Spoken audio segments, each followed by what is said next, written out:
Afghanistan, Backward Theocracy's Rapid Slide to the Cruel Middle Ages by Azlan Adnan, May 2025. Afghanistan under Taliban rule has regressed with chilling speed into a medieval theocracy where rigid dogma, brutal punishments, and the erasure of women's rights have become the norm. In the space of less than 4 years, since the Taliban's return to power in August 2021, the country has transformed into a dystopia governed by fear, religious absolutism, and cultural isolation. The systematic erasure of women and girls. No other group has suffered more under the Taliban regime than Afghan women. The regime has outlawed secondary and university education for girls, banned women from working in most sectors, including NGOs and international organizations, and prohibited them from traveling without a male guardian.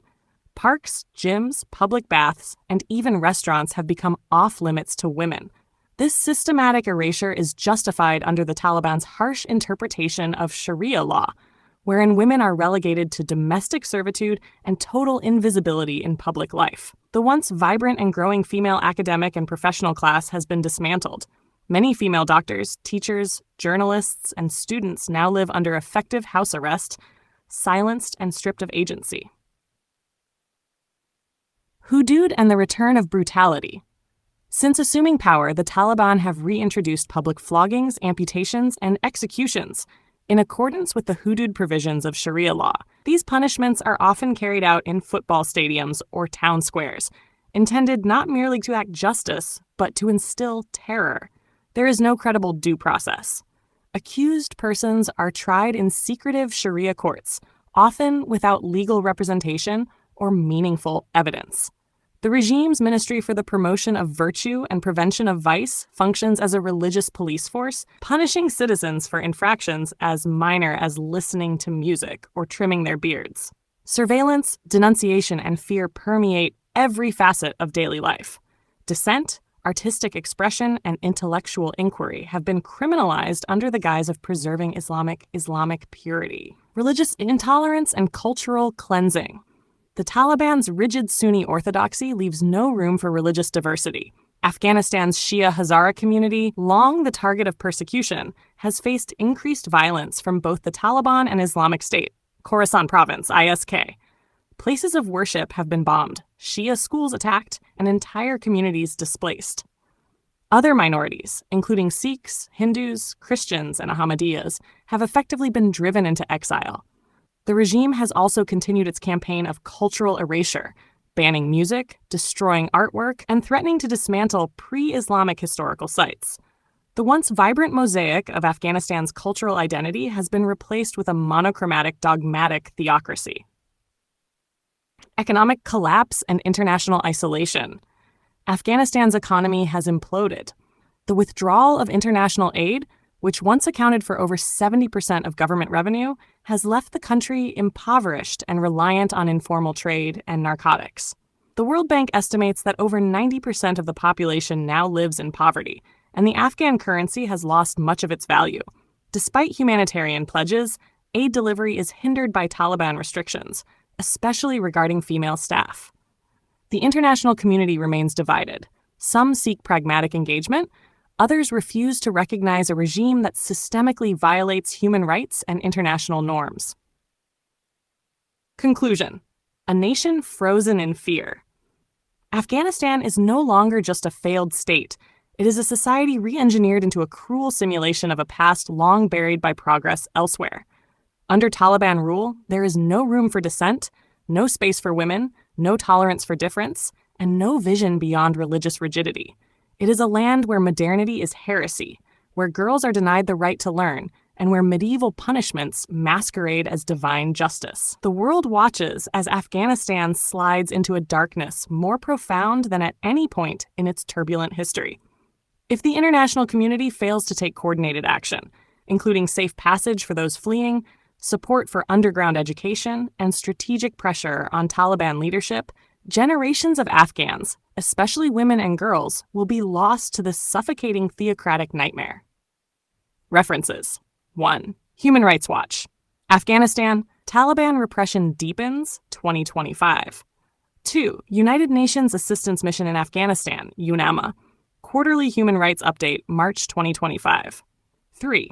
World Bank, Afghanistan Development Update, December 2024. 4. Amnesty International, Afghanistan Death in Slow Motion for Women's Rights, 2024. Would you like a heartfelt light? To every soul whose hand did give, you've helped me dream, helped me live. In darkest hours your light came through, with hearts so kind, so pure, so true. Your gifts, like stars in deepest night, have steered me gently toward the light. Each coin, each word, each silent prayer, a thread of hope, so rich, so rare. My eyes once dimmed, now seek the skies, and slowly, clearer visions rise. Because of you, I dare to see the world again. Its grace, its plea. Your compassion's flame will not just stay with me alone. It lights the way for others wandering through despair to feel the warmth of selfless care. You've shown what love in action means, in quiet ways through giving scenes. You've built a bridge from soul to soul and made the broken feel more whole. So let this thanks rise like a song, a melody both soft and strong. May your example gently call more hearts to rise to give.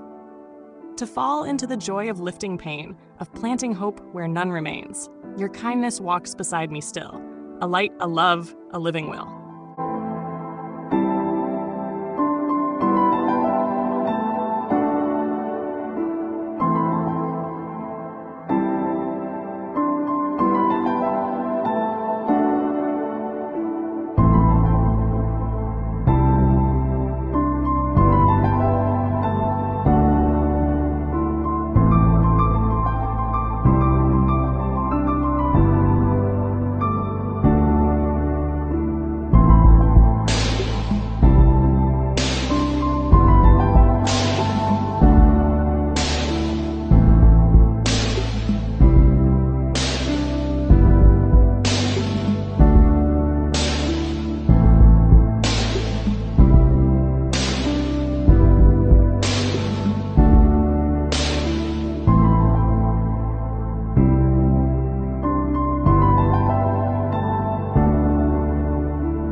Don't forget to hit that subscribe button to show your support.